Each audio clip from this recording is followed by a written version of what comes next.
உங்கள் சாவித்திரி கோவிந்தராஜன். பாவிக்குட் சேனல் மூலமாக உங்களை சந்திக்கிறதுல மிக்க மகிழ்ச்சி. என்னுடைய சேனலை சப்ஸ்கிரைப் செய்து கொடுத்த எல்லாருக்கும் ரொம்ப ரொம்ப நன்றி.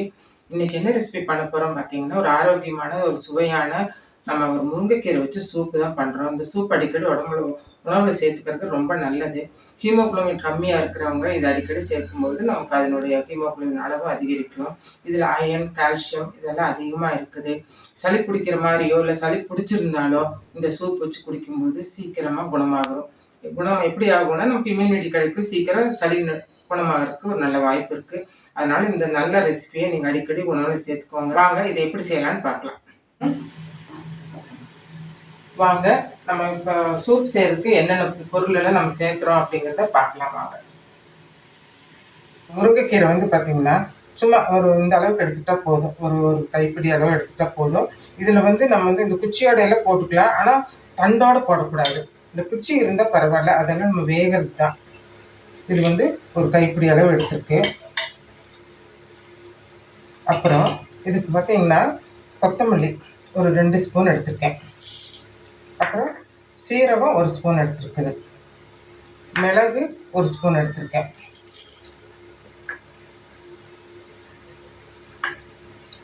பூண்டு ஒரு 3 பல்லு பூண்டு எடுத்திருக்கேன்.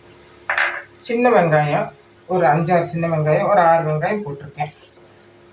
அதுக்கப்புறம் இது கூட கருவேப்பிலை இந்த மாதிரி ஒரு 2-3 இனுக்கு சின்ன இனுக்கு எடுத்திருக்கேன். அதையும் உள்ள போட்டிருக்கேன். இப்போ இந்த தக்காளி ஒரு பழம் சேர்த்தணும். இதையும் கட் பண்ணி இதில் சேர்த்துக்கலாம். இப்போ இந்த வைக்கிற சூப் பார்த்தீங்கன்னா ஒரு 4 பேர் குடிக்கலாம். இப்போ தக்காளி பழம் இதில் சேர்த்தியாச்சு. இதில் தண்ணி ஒரு 4 டம்ளர் தண்ணி இதில் சேர்த்துக்கலாம். தண்ணி நான் அளந்து எடுத்து வச்சுருக்கேன். அதனால 4 டம்ளர் தண்ணி சேர்த்துருக்கேன். கொஞ்சம் மஞ்சள் தூள் சேர்த்துக்கலாம். ஒரு 1/4 டீஸ்பூன் மஞ்சள் சேர்த்துக்கலாம். உப்பு நம்ம இப்போ சேர்த்த வேண்டாம். இது கீரையில் வெந்ததுக்கப்புறம் நம்ம சேர்த்துக்கலாம். இப்போ இதை அடுப்பத்தை வச்சு ஒரு 3 விசில் விடலாம்.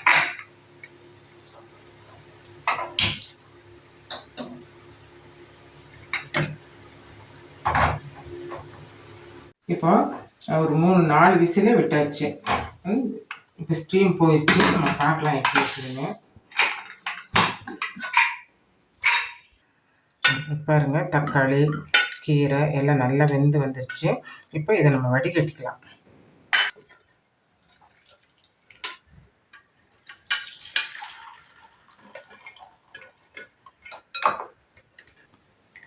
சரி, இப்போ இது ஆறட்டும். ஆறின பின்னாடி மிக்சியில் போட்டுக்கலாம். இப்போ நம்ம ஃபில்டர் பண்ணி வச்சுருந்தோம் இல்லைங்களா, அதை நம்ம மிக்சியில் போட்டு அரைச்சி எடுத்துகிட்டு வந்துருக்குறோம். இப்போ இதை நம்ம வடிகட்டிக்கலாம்.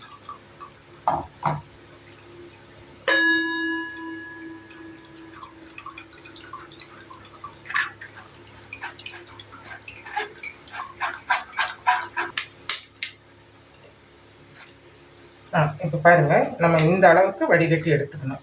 வடிகட்டியாச்சு. இதை இந்த சூப்பு 1 நிமிஷம் அடுப்பில் வச்சு கொதிக்க வைக்கலாம். நமக்கு இன்னும் கொஞ்சம் தண்ணி சேர்த்துறதுனா தண்ணி சேர்த்துக்கலாம். இது போதும்னா இப்படியே விட்டுக்கலாம். எனக்கு கொஞ்சம் திக்காக இருக்குது, அதனால கொஞ்சம் தண்ணி சேர்த்துக்கிறேன் நான்.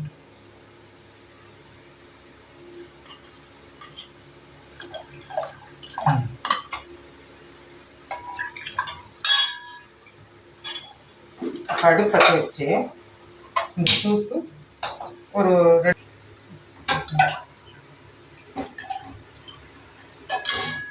சூப் 1 நிமிஷம் கொதிக்கட்டும். கொதிச்ச பின்னாடி பார்க்கலாம். நாம் உப்பு சேர்க்கல இல்லையா வேகும்போது, அதனால நம்ம இப்போ கொஞ்சம் உப்பு சேர்த்துக்கலாம். உப்பு கம்மியாக தான் சேர்த்தணும், ஜாஸ்தி சேர்த்துறாதீங்க. நான் ஒரு 1/2 ஸ்பூன் சேர்த்துருக்கேன். உங்கள் டேஸ்ட்டுக்கு தகுந்த மாதிரி நீங்கள் சேர்த்துக்கோங்க. கொஞ்சம் அதிகமாக போனாலும் அப்புறம் நமக்கு கொஞ்சம் கசக்கிற மாதிரி ஆயிடும். அதனால சால்ட் கம்மியாகவே சேர்த்துக்கலாம். இப்போ சூப் நல்லா கொதிக்கிறதுக்கு ஆரம்பிச்சிருச்சு. இப்போ நாம் இது கூட என்ன செய்யலாம்னா 1/2 ஸ்பூன் பெப்பர். அதிகமாக சேர்த்தாதீங்க, காரமாயிடுச்சுன்னா குழந்தை பிடிக்க மாட்டாங்க. ஒரு 1/2 ஸ்பூன் சேர்த்துக்கலாம். சேர்த்துட்டு கொத்தமல்லி தழை அதுவும் கொஞ்சம் தூவி இறக்கிடலாம்.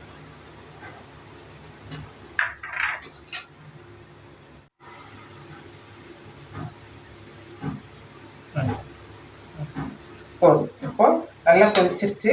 இப்போ நாம் இது வேற ஒரு பாத்திரத்துக்கு மாற்றிக்கலாம்.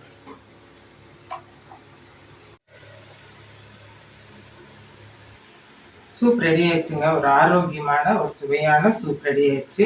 இந்த சூப் நீங்க இதே அளவுகளோட செஞ்சு பாருங்க. ரொம்ப நல்லா இருக்கும். இது வந்து டயாபெட்டிஸ் இருக்கிறவங்க காலையில காஃபி, டீக்கு பதிலா கூட இது குடிக்கலாம். நோயாளிகள் அப்படிங்கிறவங்க தான் குடிக்கணுங்கிறது கிடையாது. நாமளும் கூட காலையில எந்திரிச்சா காஃபிக்கு பதிலா டெய்லி குடிக்காட்டி காலையில ஏதோ வாரத்துக்கு 2 நாள் கூட காலையில குடிச்சுக்கிறது கூட ரொம்ப நல்லா இருக்கும். இதே அளவுகளோட செஞ்சு பாருங்க. இது வந்து 4 பேர் குடிக்கிற அளவுக்கு நான் செய்திருக்கிறேன். இதே மாதிரி செஞ்சு பார்த்துட்டு இது உங்களுக்கு பிடிச்சிருந்துச்சுன்னா இந்த வீடியோக்கு ஒரு லைக் பண்ணுங்க, கமெண்ட் பண்ணுங்க. உங்க ஃப்ரெண்ட்ஸ் அண்ட் ரிலேட்டிவ்ஸ்க்கு ஷேர் பண்ணுங்க. நன்றி, வணக்கம். மீண்டும் ஒரு புதிய ஆரோக்கிய சமையலில் உங்களை சந்திக்கிறேன்.